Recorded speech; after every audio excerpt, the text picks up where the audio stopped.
Welcome to the Artist Academy podcast. I'm your host, Andrea Earhart, and by popular demand, we are expanding the subject of murals throughout the entire summer. Yep, all summer long, you'll hear from master muralists to learn the tips to creating a thriving business painting large scale. I have handpicked each interviewee based on their expansive knowledge of the mural industry so that you can learn from the absolute best. Plus, I'm throwing in some of my own mural tips within solo episodes, and if that isn't enough, I've created a full training for you all about how to grow your art business quickly using murals like I have. If you're listening this summer and thinking, okay, let me see what this mural thing is all about. Or if you're wondering if you could even create large-scale paintings too, then go to artistacademy.co to learn how you can start making money in the mural biz. The majority of my income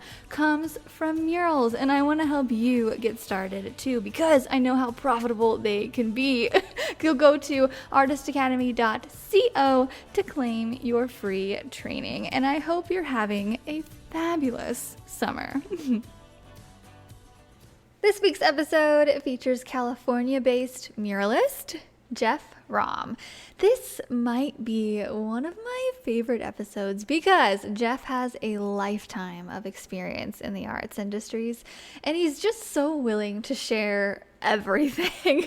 We talk a lot about what can go wrong in the mural process, whether it's non-payment, miscommunication, customers using our designs but hiring other artists to complete them, all those mural nightmares. But I want to remind you that for every 10 customers or so, there's only one that isn't happy for some reason or another, and that's just life. But the majority are just really positive experiences. In today's episode, we chat about the ways to reconcile these situations that might happen every so often, and Jeff shares so many stories and words of wisdom in this over an hour long chat. So grab a paintbrush, stay productive, and just listen to the mural stories in the background and let me know what you think about this week's episode with muralist Jeff Raum. Hello. We are here with Jeff Raum, and I am so excited that we made it work, and we're coming at you on a holiday weekend, whatnot, or long weekend. And Jeff, can you tell us a little bit about yourself? As I was telling you earlier, you came highly recommended in the mural artists group that we're in on Facebook. And so I was like, I have got to interview this guy. We've got to make it work. So thank you so much for coming on and donating your time to us. Oh, it's my pleasure. Yeah, I've been an artist my whole life. I've done a lot of different careers. When I first got out of college, my first job was doing medical illustration for a hospital.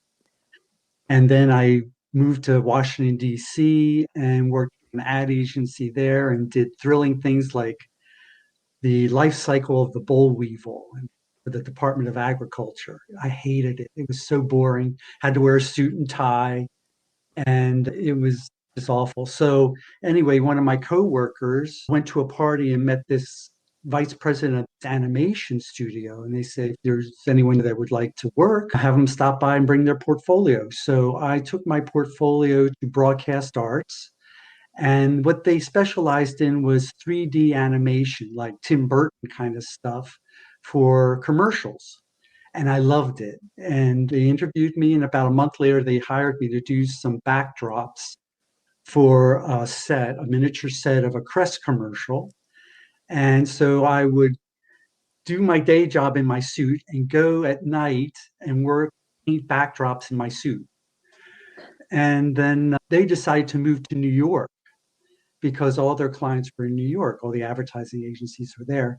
So I asked the freelance hire person, Christine, I said, do you think you'll have enough work for me to come up? Because I wanted to be a book illustrator and all the publishers are in New York.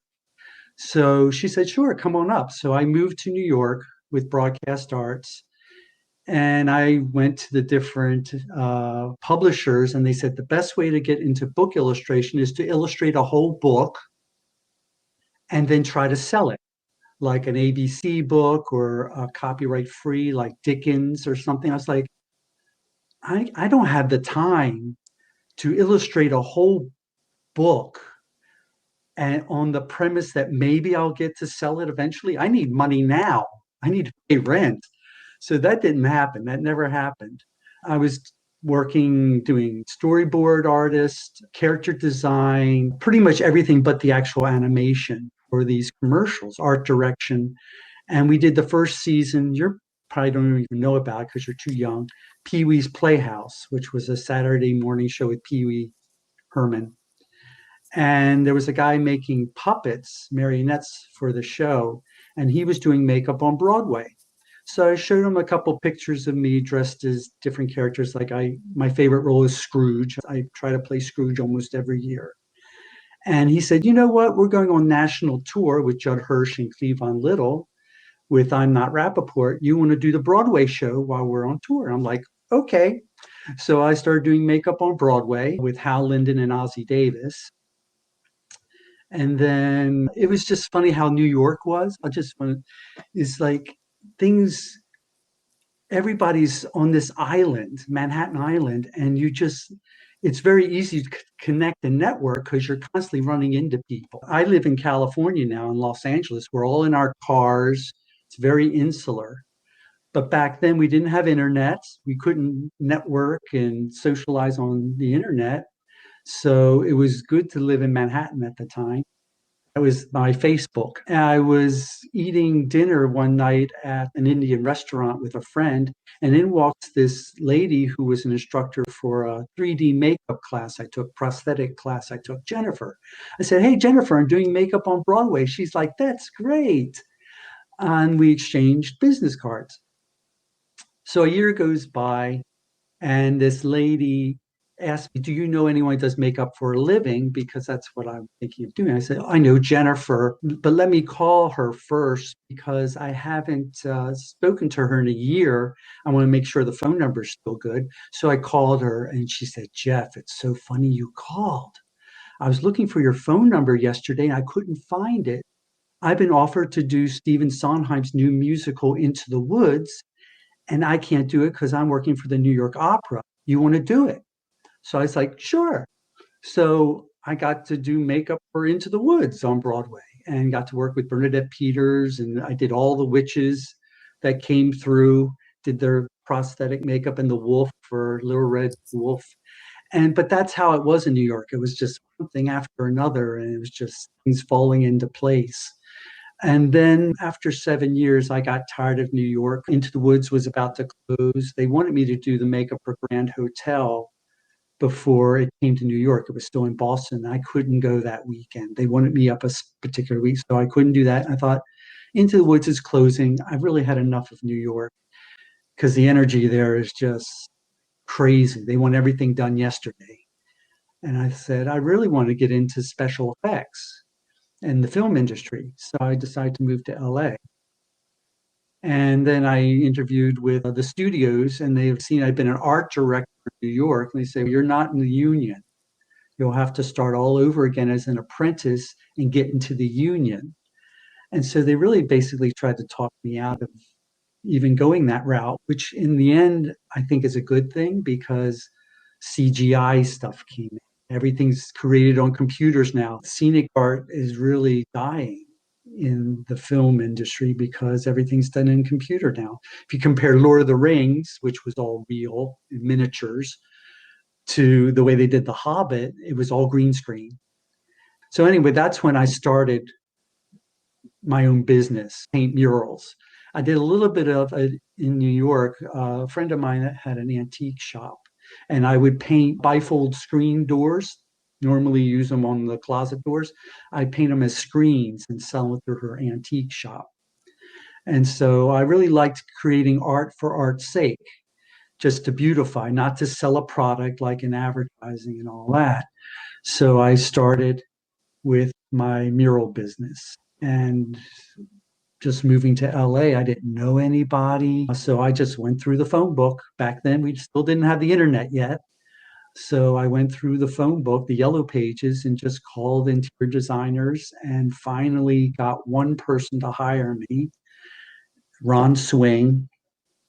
And then I started doing showcase houses. I don't know. Do you know what showcase houses are? Or should I explain that? No, yeah. Okay. Showcase houses are when non-charitable organization, they take a house, they take a whole house and they have different designers do each room. And it's supposed to be the best and the most current, and they show the latest things. And a lot of manufacturers will donate, like kitchen appliance people will donate because to be in a showcase house, it gets a lot of exposure. It's published a lot. Like one of the largest in the country is here in California, the Pasadena Showcase House. And it's one of the oldest. And then there's a big one in New York. And so they sell tickets, usually like the one in Pasadena, it's to raise money for the kids for the orchestra, the children's orchestra, and to go to trips to go to the Philharmonic and all that. So anyway, people come in droves. The Pasadena one is really big. There's a lot of showcase houses around, but the Pasadena one is the one. And a lot of designers go to that one. So I did a couple of Pasadena showcase houses. And through that, I met a lot of designers and I got a lot of exposure. So during that time, almost all my work was through designers that I got from the Pasadena Showcase House. So if you can do a showcase house, it's really good exposure, particularly if you're starting out. It depends on the showcase house, how much exposure you get. Like I said, the Pasadena one is the best out here. I've done other ones where I didn't get any because designers don't go to them. Designers out here just go to Pasadena. They don't bother with the other ones. I may get one person, one residential person, but it's good exposure. And also one good thing is that the rooms are all professionally photographed for the brochure for the book that you get. So it's a nice way to get free professional photographs of your work. So I had these designers for years. And then the recession hit. So we're up to 2008 now. And 2007 was my best year ever. I made six figures, which is not what I normally do. I made six figures in 2007. Then the recession hit in 2008, and my income went down by a third. All the designers I was working with were older. They all retired. Rather than fight the recession, they all just gave up and retired. So I lost all my referral work from designers. And I had my second child at the time. And so I was recommended by a designer to replace her. She was quitting. She was teaching interior design at a community college. So I started teaching faux class in faux finishing and beginning interior design, the basic first class that all the students took in interior design. So I was as a sideline to supplement my income. And then that community theater closed down the entire interior design department. So I lost that job. But by then, the recession was easing up. The internet was there. So I had a website and I was getting a lot of work from my website. A lot of people would search muralist or whatever on their websites on the internet and find my website. And I just recently updated it because when I first made it, Tuscany was all the rage here in LA. Everybody was doing Tuscany. So I did my website to look Tuscan. And now everything's going very modern, a lot of grays, silver, very clean. So when my second child was born, I also started taking faux finish classes because before I had my second child, I was a muralist and faux finishing was beneath me. But with the second child, I was like, okay, I got to be able to do more stuff. I have to branch out. Murals is not enough. So I started doing faux finishing. And just recently, I added a whole bunch of faux finish samples that are all modern with mic and glitter and glass beads and all that bling that they like, the gray silver bling, which is really big in LA right now. So anyway, you got to keep up with the trends. When I first came to LA, it was all mauve. Everything was mauve with cherubs and mauve was all I did. And then it went into Tuscany and now it's into modern. But already I'm seeing the modern is already waning. People are already tired of gray, which I'm so glad. I find gray so depressing. Who would want to live in a gray house? I know, me too. I love white though. I love the cleanness of white, but grays, and I'm like, Yeah. White to me, because I grew up in apartments, whenever I see a white wall, I think Navajo white or Swiss coffee, I think apartment. Why do you want your house to look like an apartment? So to me, white walls is a blank canvas. oh, It's like okay. you need something. Anyway, so now with the internet, I just found a group on Facebook called Spanish Revival, and it's all people interested in Spanish Revival architecture. And so I posted a bunch of pictures of stuff I did for Spanish Revival style homes. And I just had an interview last Saturday. I just posted it 2 weeks ago. This is very recent. And I just had my first interview from that posting on Saturday, where this woman wants me to paint with some beams and maybe it'll lead to other things. But I find about a third of my work comes from Facebook now. I had tried Thumbtack and Craigslist and all those things.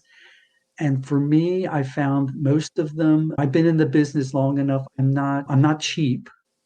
I'm not the cheapest one out there. I have a family to support and all that. I have 2 kids, and I can't compete with the ones who are doing it as a secondary income. I'm the primary breadwinner of my family. My wife is a school teacher, makes nothing. School teachers make nothing. And we have to correct that. But anyway, so I have to earn enough to support my family. So I can't compete with, I don't do nurseries. I don't do kids' rooms rarely because I just can't. There's a lot of artists out there that's their niche. And so it's like, fine. I could show you, I have a book here, but this is more the type of stuff I do. If you can see that. Oh, yes. So the beautiful, what style would you say that is? It's a ceiling mural, but Classic. I would say that particular one, I would say is more like Baroque. But that's another thing here living in LA.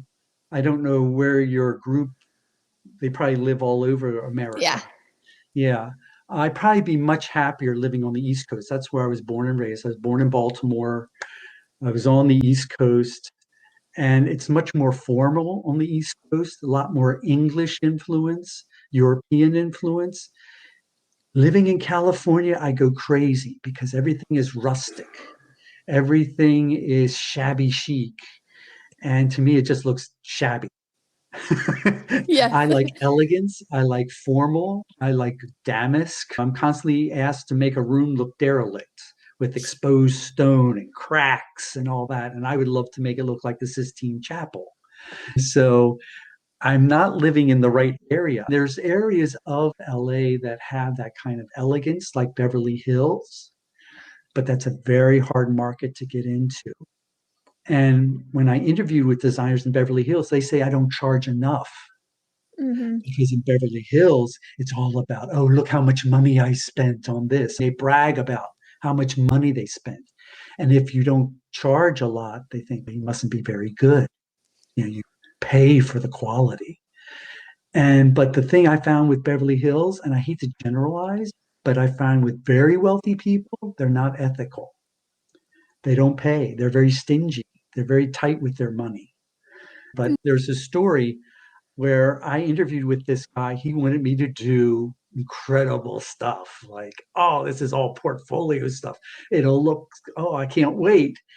But he said, there's something about it. I have an intuition that's very good. When I meet someone, almost within 3 seconds, I know whether this person's good or not. And I've learned to trust my intuition over my head, my brain, because it's always eventually proved to be true. And this person I just had a bad feeling about. And he said, oh, I have a contract that I have all my workers sign. I go, oh, never had a client ask me to sign a contract. Give it to me and I'll have my lawyer look it over and I'll get back to you. And he never got back to me. He never sent me the contract because I went to him once, showed him my work and all that, and he showed me everything he wanted. Then he had me come back again, and one of the things was a bedroom ceiling that was Baroque with cartouches and very, if Graham Russ, the British, the Painted House. He did a couple of books, but very Graham Rust. And someone had sketched out a whole side of this mural. And I'm like, and it was well done.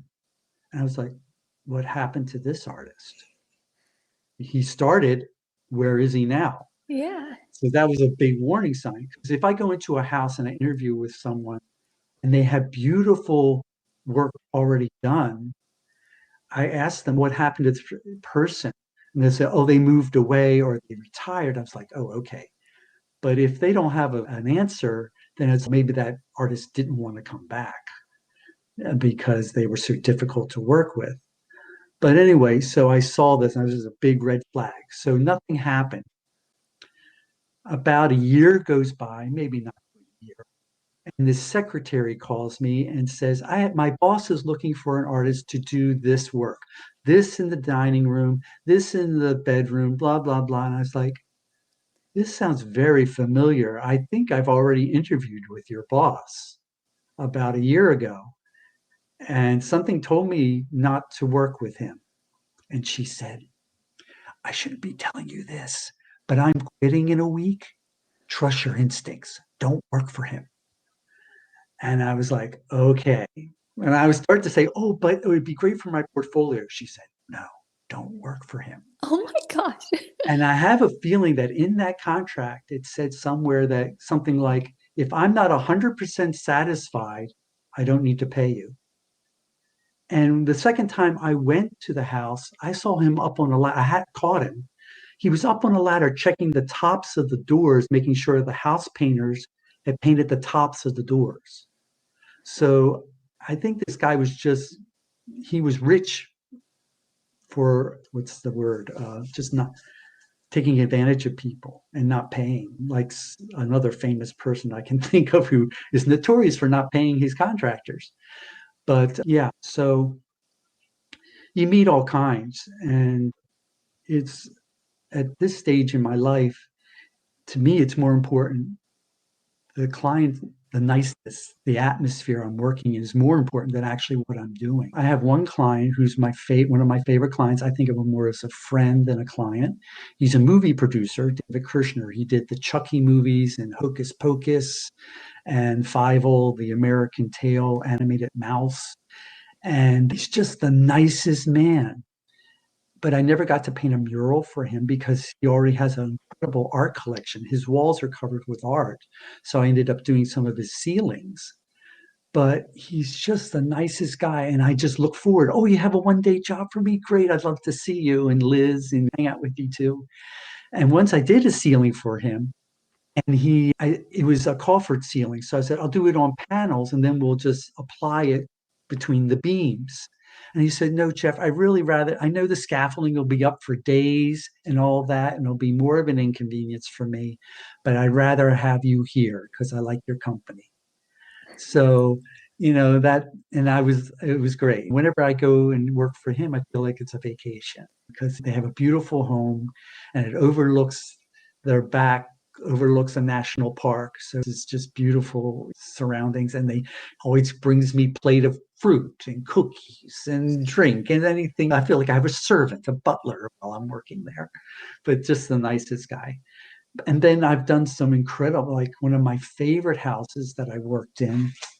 And a bunch of them, a bunch of those projects are in this book. I almost could do a whole, like here, that's the breakfast room ceiling.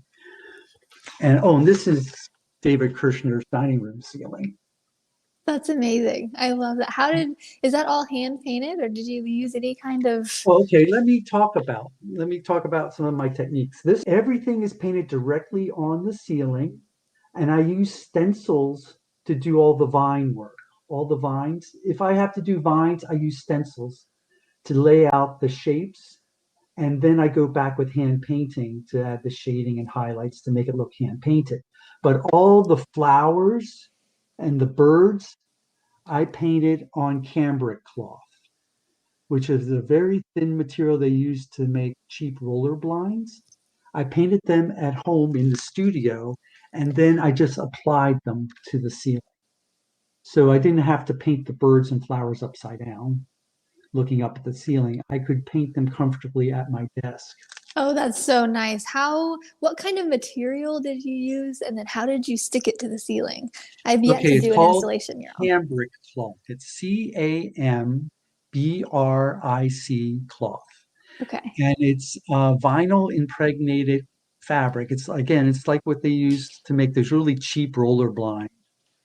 And let's see, there's a company, Virginia, I think, Virginia Coated Fabrics. If you post it, I'll put links to the manufacturers.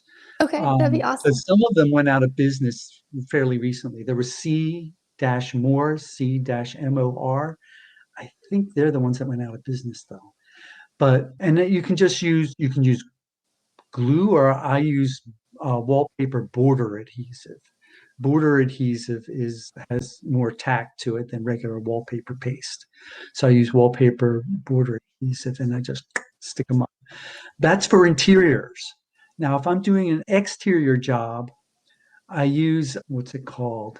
Oh, I've gone blank. I've I'll heard put something links. called like Paul. Polytab, polytab, Okay. I think it is. But it's very thin. It's like extremely thin felt. It's a non-woven material.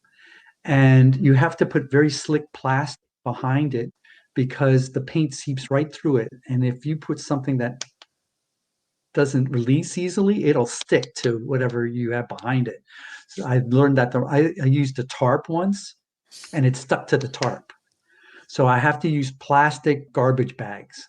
They're slick enough that the paint won't stick to it. But so when you're finished painting, it's almost completely 100% acrylic paint. And I use for exterior jobs, and most of you probably are aware of this, Nova Color. Nova Color paint is really great for exterior. It's very reasonably priced. Different colors cost different amounts because depending on how much it costs to make it, they pass on that savings to you. If it's a cheaper paint to make, they sell it for less money. And they have a lot of information for exterior murals, light fastness rating #1, all that kind of stuff. And they give you the palette. These are the colors we recommend if you're doing an exterior mural, and no other. Don't use the other ones because they'll eventually fade. And then if I'm doing an exterior, they have a gel, an acrylic gel that I use as adhesive. If you lived in LA, you go downtown LA, there's these Kent Titchwell, who is a very well-known muralist here in LA. He's semi-retired now, but he did murals that are several stories high going up the sides of skyscrapers in downtown LA. And they've been there for years, decades, and they still look fresh. And that's the same exact technique that he used because I actually friended him on Facebook and asked him exactly what he used. So I'm using the same exact techniques that he used. Nothing as big as his, though. He gigantic murals, 50-foot tall figures. But anyway, so that's the techniques I used. Anything repetitive. Oh, and that's another thing too that really helped my business that I didn't mention was I joined an organization back then. It was called SALI, Stencil Artisans League Incorporated.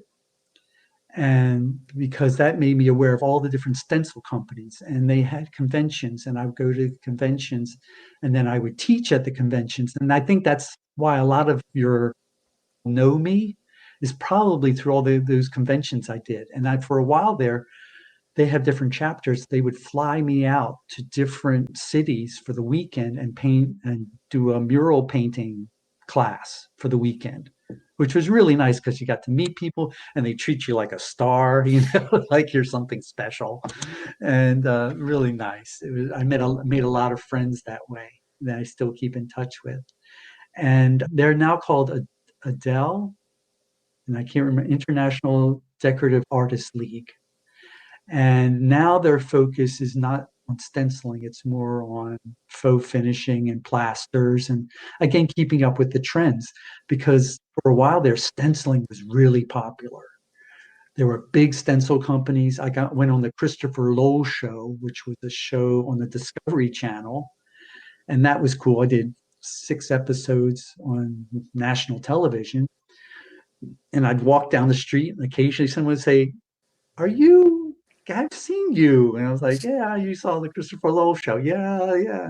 That was kind of, I had some minor fame there doing his show.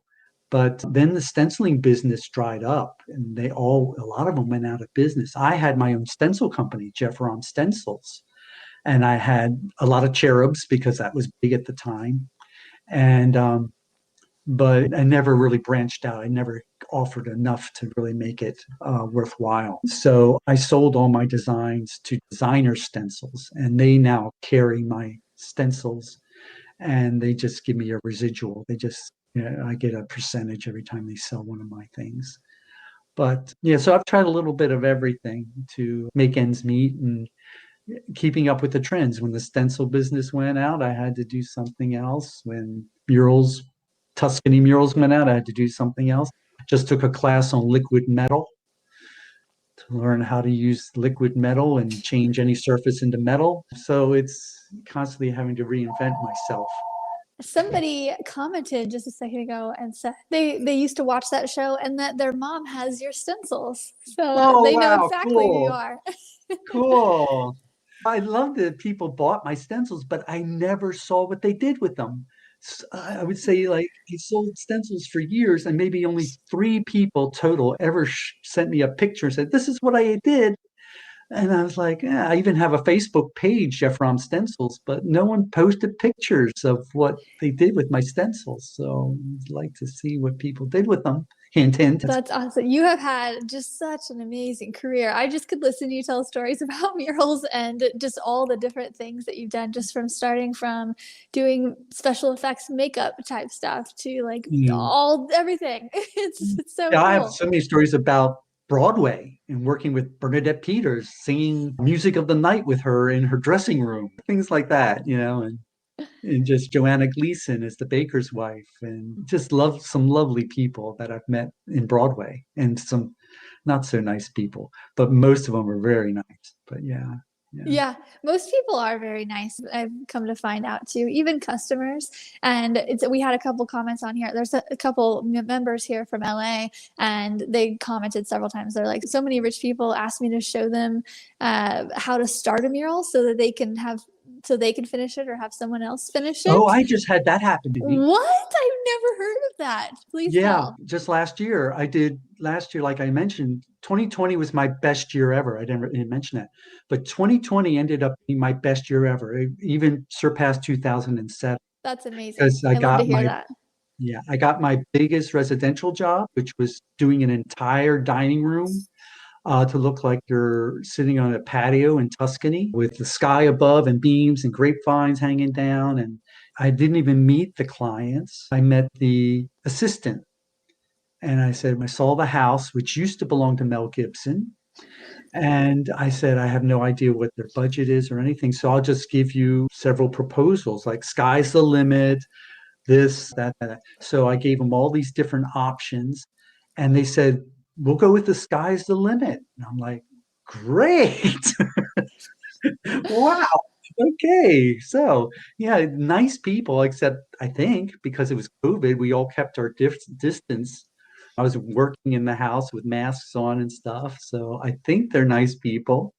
Uh, but anyway, yeah, and then my largest commercial job was for Hollywood Forever Cemetery. I'm calling them out.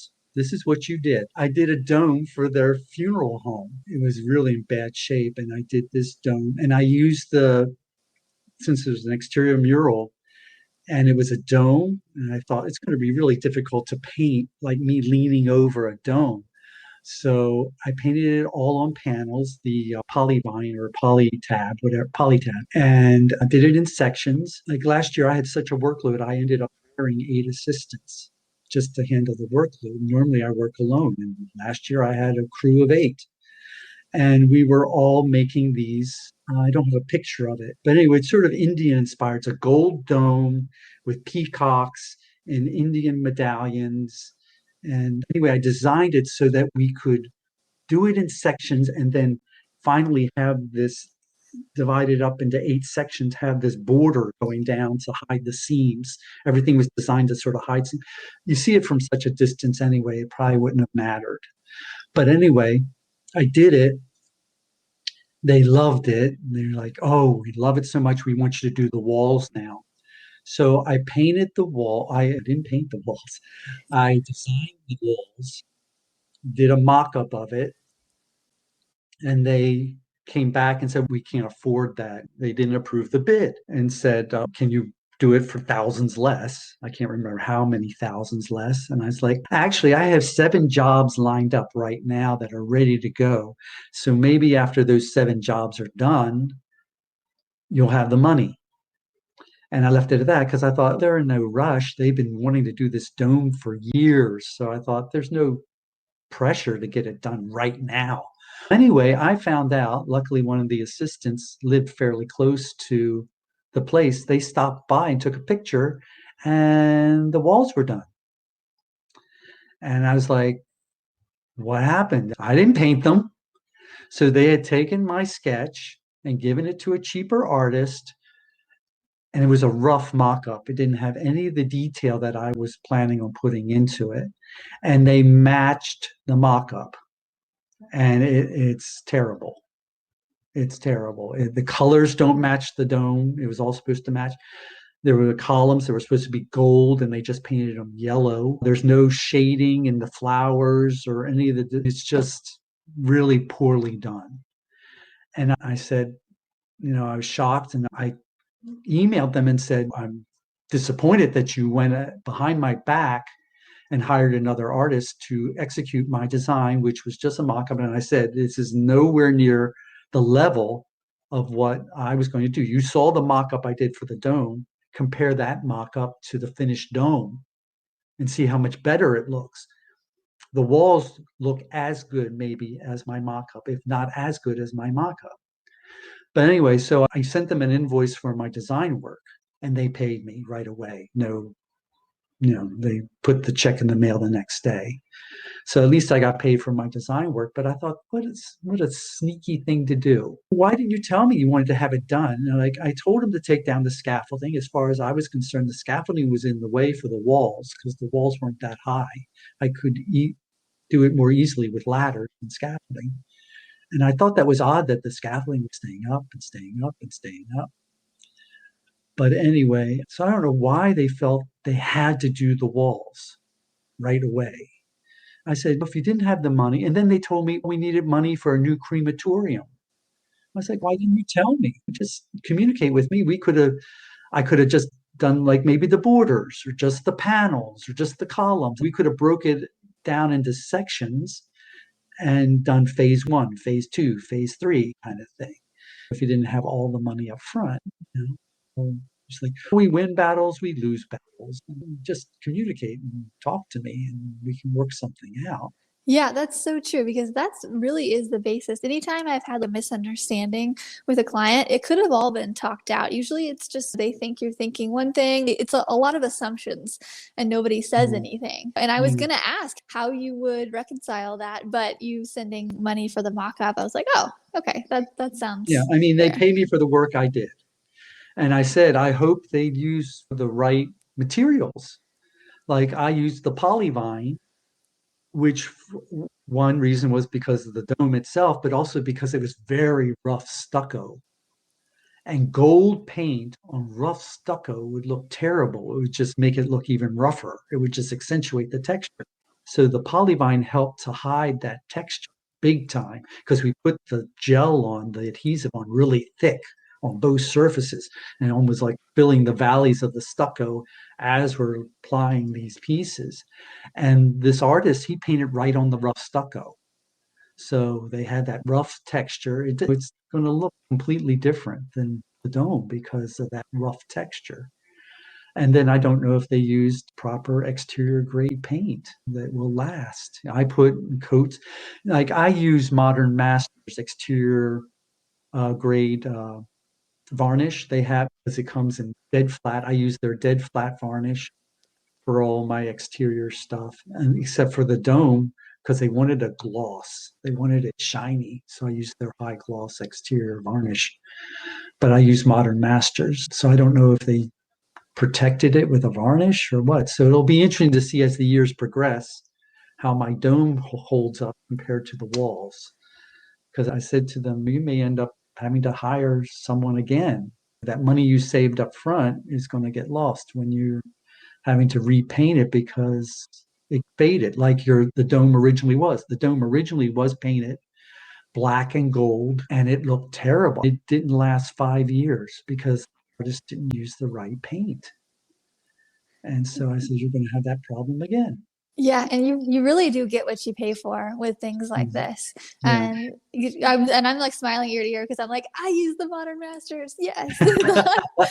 We did have a comment in here. Is there a way for Artist Academy to get just like a quick list of some of the materials that you had mentioned? I know that so many people, there's especially a couple members in here, are venturing into doing install murals, and Um, or just at least a couple of the materials you've used for that, or well, I like the can just go on your paints. Facebook page, the Okay, Academy page, and just do a post and list that things.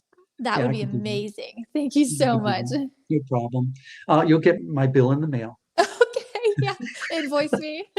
I'll invoice you for my years of experience. Exactly.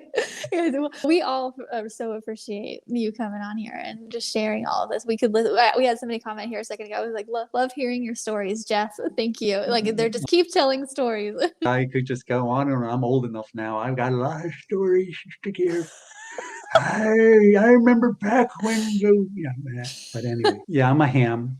Theater is my hobby. I love acting. What was I going to say? I was going to say Is something, that but Scrooge that you were doing? Or is that oh no, Scrooge is this. If I could work my will, every idiot who goes about with Merry Christmas on his lips should be boiled in his own pudding and buried with a stake of holly through his heart. He should. Yeah, that's Scrooge. I love that. I was going to say, yeah, if you want to see my work, jeffraum.com, jeffraum.com. I've updated the website, but I haven't really updated the content yet. And it even has my theater stuff on there. You can see the Broadway makeup. You can see me as Scrooge, all that. But yeah, everything's on jeffraum.com. And then I have my Facebook page is Jeff Raum Studios, and then Jeff Raum, and then Instagram. Although I'm not really into Instagram, but I post occasionally. And I can I'm see a you. fan of Facebook. I'm a Yeah, fan of we Facebook. can see you hanging out in the mural artists group that we met in Yeah. and all of that. Okay, I have one last question for you before I let you go. So, Okay. there's a lot of artists in here and beginner muralists, and they see artists like you and they're like, oh, I want to be like that someday. What is some advice that you would give to artists nowadays to get started in their mural career? What's like the Oh God, starting you've got point? it so easy now, guys. You have internet. Yeah. You have, you imagine back in the day when we didn't have internet, how you had to go out and knock on doors and call people, cold calling. Oh, one thing though that I need to do, and I mentioned before the recession hit, do direct mailers. I had a friend of mine design a threefold flyer, and I hired one of these label companies where they actually make you labels, and you can just stick the label on an envelope and mail it out with all these people who just bought homes. It was homeowners, some kind of homeowners thing. But anyway, you can determine what zip codes you want to mail to, the cost of the homes, the high-end homes. And so you can really pinpoint these people just bought a new house. They're going to want to decorate. And it was great.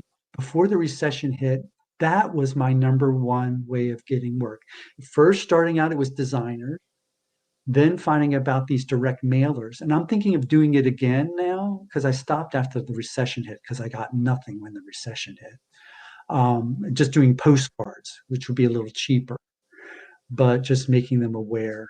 I'll have to redesign it because it's all Tuscany. my old flyer. So I'll have to update it, make it look something that put some contemporary stuff in there. But that was great. And I would put what was it, 4 to 6 week delay. I asked the label company to mail me labels that escrow had closed a month ago or 6 weeks ago, because people, when they just close escrow, they're not ready to think about painting their wall. That's something that down after they settled in a little bit. It took me a while to figure out exactly how many weeks to delay it. It might have been more than 6 weeks, because you don't want to delay it too much, because if they're already thinking about it, they might have found someone else. But I got a lot of work. So direct mailers worked great for me, getting those labels, picking out which zip codes I wanted to work in, and the value of the home. That really helped. And then just have a really great website on Facebook. Yeah, I don't work that much with designers now. Every state is different. California, and I taught this in my interior design class, California is what is called a self-certification state, which means basically you can go to the printer, print up business cards, and call yourself an interior designer without any formal education. And so every Tom, Dick, and Harry out there, or Harriet, Maud, and Joan out there, they can call themselves interior designers, and they don't know what the hell they're doing. I get so frustrated working with designers because a lot of them, I know more than they do. And I have to teach them. But there's some, like I was born in Maryland, you have to take all kinds of classes and get all kinds of certification to call yourself an interior designer. It's one of the tougher states in the whole country to get that certification. So it depends on the state you live in. But if you have a state that has requirements, then yeah, look for interior design. I still try to find interior designers. They don't really give me that much work anymore. I have one interior designer. She loves me and we love working together, Mariah. But a lot of her clients now just want white walls. They don't want decorative painting. It's very clean. And I just did one house with her that was great. And it's on my Facebook page, Spanish Revival style. And it was great because we got to do some really cool stuff.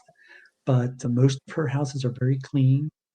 And she says, I love to use you, Jeff. It's just my clients don't want decorative painting. So I'm hoping that decorative painting is not on its way out. I'm doing more and more commercial murals, less residential. I'm finding I'm doing more and more commercial, and there's always room for commercial murals. I don't know personally how to get into that really. I know one woman, Hatteras. I've worked with her as an assistant. Hatteras public murals.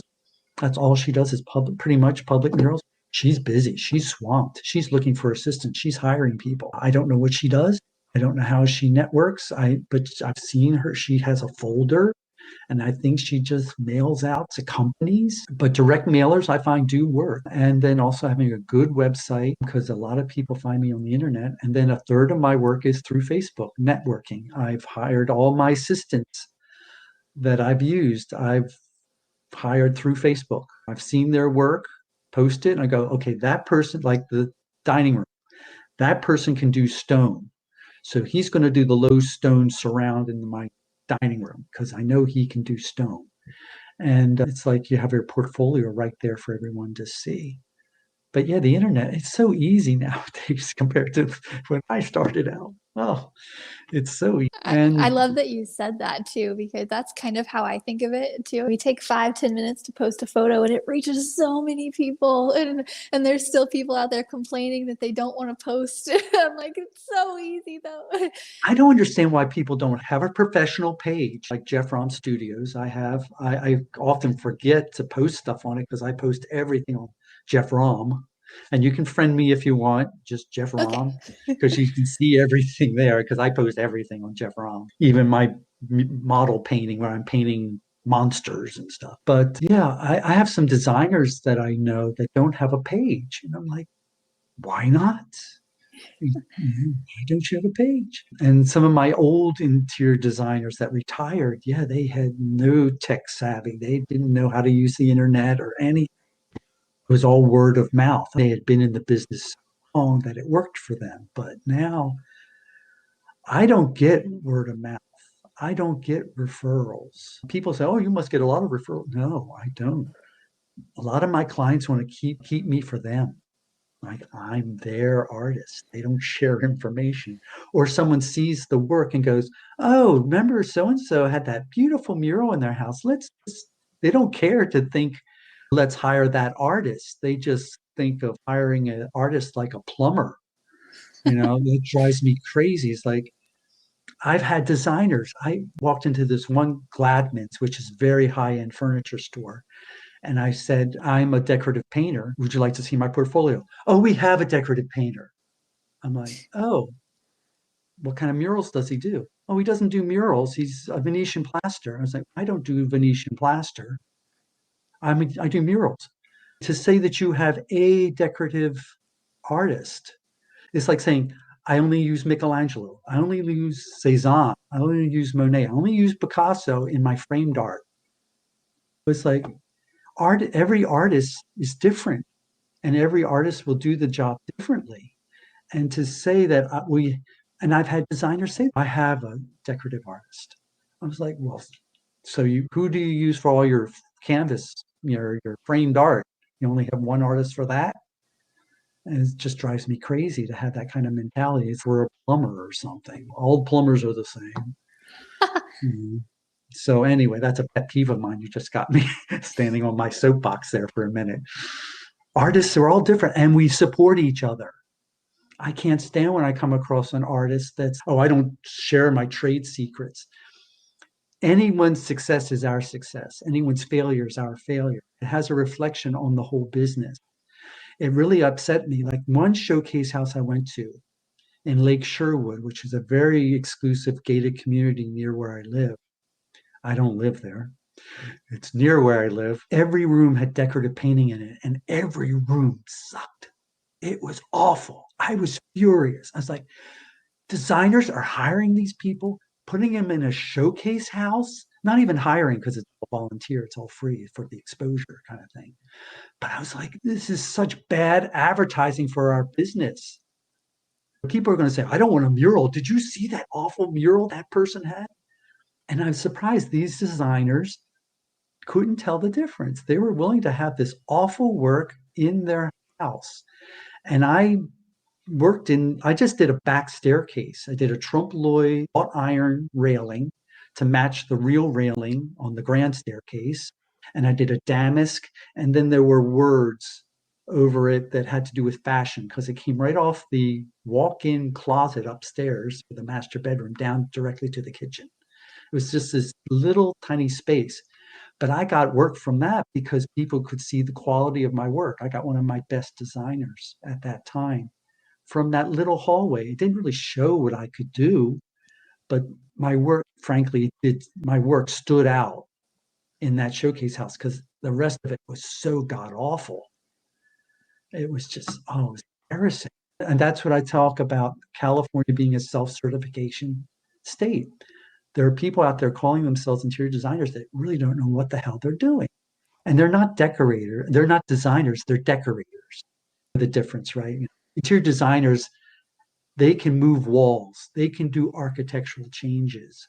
Does decorators come in and just make the walls pretty? They just make the room pretty, but they can't do structural work. So that's another thing. A lot of interior designers, so called, that I've met aren't designers at all. They're just decorators. You Say are again. inspiring me to maybe try to take like an interior design class because it is all one with another. And just to know a little bit about that, you can better advise. I could better advise of what Yeah, to do. Because a lot of times I'm doing a mural and they're like, what do you think about this over here? And I'm like, I wish I could. you got to be careful though. Tell you another story. I had an interview with, oh, what's his name? Can't remember his name. He's an angel. He played Angel, the vampire. Is an actor. He was in Bones. Probably someone that's listening knows the. Anyway, I went to his house and they wanted me to do this groin ceiling in their entry. And the designer, she brought 4 boards of color to stick up on the wall for them to decide what color to paint the dining room. And the client, the actor's wife, said, "Oh, I like this color, but I like it lighter." She didn't bring a fan deck of paint. I had a fan deck. I said, "Oh, you want that lighter?" Okay, so I just brought out my fan deck and I matched the color that was there. And I said, "Well, that lighter color than that is this." And she went, "Oh, you're very helpful." The wife didn't like it that I stepped in and just sort of took over, kind of thing, that I had a fan deck that the designer should have brought. And she actually asked her husband to take me to another room while she talked to the designer, because I was just the artist. I shouldn't be inputting other things, you know. I was like, Oh my gosh, I didn't get that the job.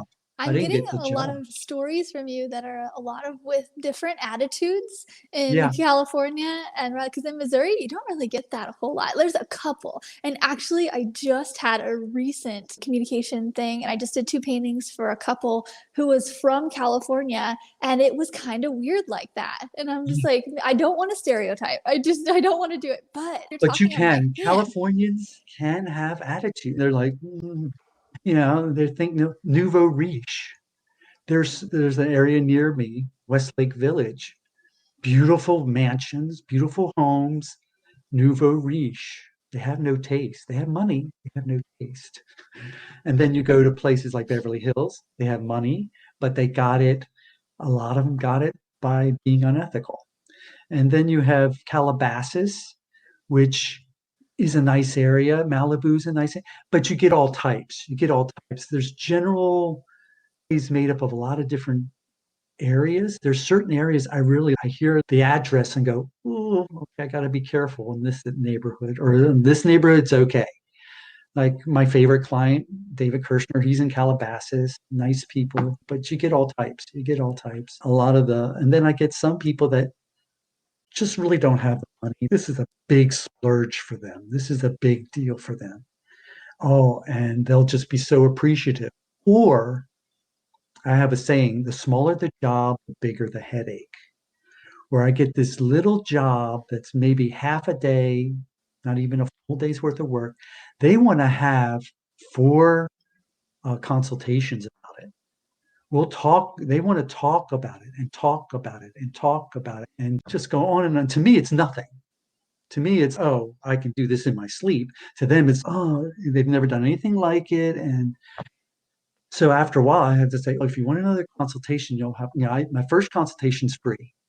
But if they keep wanting to come back and talk about it some more, it's $50 a consultation. I just had, when I went to this woman that from Facebook for the Spanish revival thing, she just offered, she said, here's $100 because you came out here and I feel like I'm asking you for design work and design consultations. So I want to pay you for your time and your advice. And I was like, that was a first. In 33 years, I never had anyone volunteer to pay me for a consultation, and $100 at that. I was like, wow, sure. She said, is that enough? Is that okay? I was like, no, that's more than, no, it's really. But again, it's a little job, but the people are so nice. So to me, at this stage in my life, I'm too old to have to, and I've been around the block too long to have to deal with difficult people. It's not worth my time. That is so true. And you saying the smaller the job, the bigger the headache. I'm just one of the smallest jobs that I have done this year so far. I'm having the most trouble with even collecting payment afterward. And I'm just like, Oh, I'm like, I've even partially been like, it's so small that I'm like, maybe I'll just forget it. I'm like, no, like, it's just, like, it's so true. I had one guy who still owes me $1,200. I painted a ceiling with a tinted look with fancy border and everything. And I think he might be bipolar or schizophrenic, really, because it was like working with 2 different people. He'd be really nice one day and really awful. And then one day I was working with him and I heard him talk to his wife so disrespectfully. I felt sorry for her. I thought, how dare you talk to your wife like that? But yeah, he still owes me $1,200. And about 2, 3 years later, he ended up hiring a designer I know. And the designer walked into the bathroom where I did the ceiling, and she looked up and said, "Oh, did Jeff Raum do this ceiling?" And he said, "Yeah, how did you know? It's the only artist I know who does this quality." And he said, "Oh, yeah, I have other work for him. I like him to come back. I do owe him some money, though." Ha ha ha ha. And so I went and interviewed with him, and we had some other work for me. And I gave him the bids and said, "These are the bids, and I'm willing to work with you again when you pay me the $1,200 you owe me." He didn't want to work with me. Like he thought I would just forget about the $1,200, even though he knew he owed it. It was just weird. It was like the gall, the audacity to have someone come back to your house and you owe them money, expect still not to pay him. And he's still enjoying that ceiling and getting compliments on it. And I was just, wow, amazing people, all different kinds. Yeah. Yeah. all, Anyway, all different kinds. But you telling all of these stories, and there's good and there's bad stories. It yeah, just, unfortunately, we tend to focus on the bad. I I know, mean, I there's, know. but anyway, But I assume that like 80-90% of your jobs are good, right? And there's not 98. I would say 98. 98%. Okay. That's I would exactly what I say, think too with mine. yeah, And so just 98%. I don't even have contracts. I hear on look on Facebook, I look on these things, and it's, oh, the contracts and all that. It's like with me, it's just mutual trust. You're a nice person, I'm a nice person, and we're going to be adult about this, and we're going to do this job. And 98% of the time, well, maybe 92% of the time, they're very appreciative. And there's a few that aren't difficult to work with, but they don't show much emotion or appreciation. They just pay yeah. me and it's a job. But yeah, most people are good people. Yeah. And again, I trust my intuition. Even if they call, I usually can even tell on the phone if these people are going to be difficult or not. And unfortunately, I do stereotype. After so many years of being in the business, there's certain people, I don't even want to say it because I don't want to come across as No, racist or don't, anything. don't. But if I know they're this nationality, I know I'm not going to have to please only them. I'm going to have to please the whole family. Oh, Or they're going to barter with me. They're going to want a nickel and dime me. So I bid a little higher to compensate for them bartering, that kind of thing. Or there's some that just there's no pleasing them. They're extremely picky and extremely cheap. And it's hard to you can't be both. But yeah, most people are really easy to work with. I think this is just such a good reminder, though, that it's not all sunshine and rainbows getting into this industry. You are going to have to deal with some people like that and stick up for yourself and then communicate really well. So, even though we are focusing a lot on like maybe things that didn't go wrong, that is a small percentage, but it's just a really good reminder to people when they come across that to be like, Jeff has gone through it. I've gone through it. We've Yeah. all had those customers, and Well, it's the okay. thing is to be professional up front. They'll respect you. If you have an appointment, be on time. Don't be late. Be early. Wait in your car and wait until the actual. I happen to be very punctual. And I've had so many clients just comment on that one thing, even before we've said anything, even before maybe they've even seen my work. Some of them just call me even without even bothering to look at my website, which again, it's like hiring a plumber. Oh, here's an artist. He's look at my website, look at my work. But anyway, even before uttering a word, just being on time. That's wow, this person's professional. He's a businessman too. He's not just a flighty. I've heard horror stories of people smoking pot on the job and things like that. Really? And they're still employed, they're still working. And then I'll come, for the interview. I come in my clean clothes. I come nicely dressed. I don't come in paint.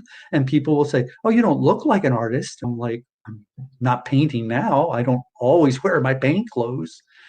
And I even had people say, "Oh, when I didn't have a beard, they say, 'Oh, you don't look like an artist.'" With a beard, they think I look like an artist. Without the beard, no, I don't look like an artist. It's like funny. So even before you step through the door or into the house, they've already made all these judgments about you. So be punctual and be reliable, work well, if you play music, ask for permission, see if they mind or whatever. Just and clean up after yourself at the end of the day, or ask them, is there a sink I can use? Is there a bathroom I can use? Is it okay for me? Don't just assume, just show courtesy. It's like, I was born on the East Coast, and I just find, again, generalizing, we were taught manners. California, they're very laid back here. I'm very prim and proper. I've had some people even think I'm British because I have manners. I'm like, no, I just was taught manners. But no, I'm not British. You're not from around here, are you? Yeah, I'm a Connecticut Yankee in King Arthur's Court kind of thing. I don't think I'll ever feel at home in California. I really don't. I don't think I'll ever fit in here, really. Yeah, But you sound just, my husband has this very generalized idea of California because we're here in the Midwest and right. everybody has manners. Everybody is just, and he went out there to visit a couple of times. He's, I can't do this. And I'm so sorry for anybody listening from California. He will go on rants about, because he's had a lot of bad experiences with either people or companies that are based out there. And he's just, it's just a different way of living. Yeah, yeah. It's very laid back here, which is nice, which is what I wanted getting out of New York. New York was just too much. It was too much. But yeah, it's funny. Yeah, it's very laid back. Yeah, my mom comes here from Maryland. She says, I feel like I'm in a different country. From Maryland. Yeah, it's completely different. But, yeah. That's awesome. I've so enjoyed hearing all of your stories and just all of the advice and stuff. You can just tell that you're just a very genuine person too, just talking, and you've shared so much, and we just so Sometimes I'm appreciate too you. open. Sometimes I'm too genuine. I get in trouble. No, I don't think there's such a thing as too genuine, Oh, you know? with a client, it can be Oh, like okay. that actor's wife. She didn't like me Oh. being so open, and some of them just want you to say yes to Mm-hmm. whatever they say. Go, oh yes. Mm. They don't want to hear maybe we could do this, or or if you think it's a little tacky or kitsch, or maybe not really the best idea for their house. Some clients don't want to hear. They just want you to do what they want, and that's it. So you got to be a chameleon. If you're just getting into this business and you're working with the public, you have to sort of be a chameleon. And if they're open and very gregarious and you got to be open and gregarious. If they're very formal and you're the artist, I'm the client, I'm the one that's going to pay you, you're my servant, my slave, you got to be aware of that. And I even sometimes dress. If I've been to a client, I just take a note of what they're wearing, what colors they like. I'll wear the same colors. I'll wear colors they like. I wear colors that go with their house so I don't clash with the house. Just subtle things. And these things I've also picked up working with interior designers. I had one designer that told me that. I'll see how much jewelry, if she was a woman, I'll see how much jewelry my client wears, and I will wear the same amount of jewelry. If she's likes a lot of bling and big chunky stuff, I'll wear big chunky blingy stuff. Okay, because particularly with designers, which are you really work so closely with the client for a long time, you got to morph into their best friend. And so even as an artist, you have to sort of morph yourself into being someone that the client will say, I could hang out with this person. This could be a friend of mine. This is someone I could work with. So again, that's something else. I keep thinking of things. You say something, and I think, oh, this. To give advice to people, I've been in the business just doing murals and interior decoration into 33 years. I've picked up on a lot of stuff, and I've taken it for granted now. But thinking now, if you're brand new, just stepping into it, this might all be news to you. It's something you haven't thought about. But anyway. Yeah, that's so true. And as you're doing that, or as you're talking, saying that, I'm like, man, I didn't even realize, but I do that too sometimes. There's one client who I go to, and every couple of months I'll go paint at his house, and he's very successful, and he just wants to tell me about all the successful things that he's done. And I'm like, tell me more, tell me all the things. Like, I don't know. Like, and so I just go over there as like a, I am here to serve you. Thank you for paying me. Tell me how about your successes. And then I leave. And I just kind of am a chameleon. He doesn't want to know about mine, really. That's just the way it is. That's one thing I have to work on because I love my art. I love my work is my play. And when I get to someone's house, I just want to get to there and start painting and let's go. And they like want to tell me about their relatives or what they have planned down the road. I'm like, I just want to paint. Oh, I I'm charge not them. good at just hanging around and chit-chatting. Oh, That's one I'm thing charging for I have that. to say. Women in general are much better at just chit-chat. I'm not big on chit-chat. I want to get to work.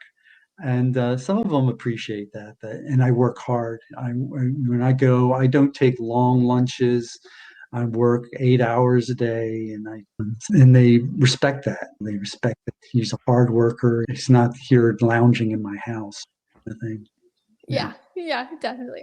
Awesome. I think that's a great wrap up for our whole interview. There's different stories. I think Yeah, so we can many go on people are. part two, part Yeah, six, part actually, I 23. would love that. Since we got just a great overview of your mural career, I might hit you up here in a few months or whatnot, just to like maybe have you come back on and we'll talk about maybe a specific thing in murals Yeah, or and have a something. picture or have the image or something, because it's hard to talk about projects and not Art. have the picture. Yeah, it That's why I is. like Facebook. You post a picture. Yeah. It's like a picture book. Yeah.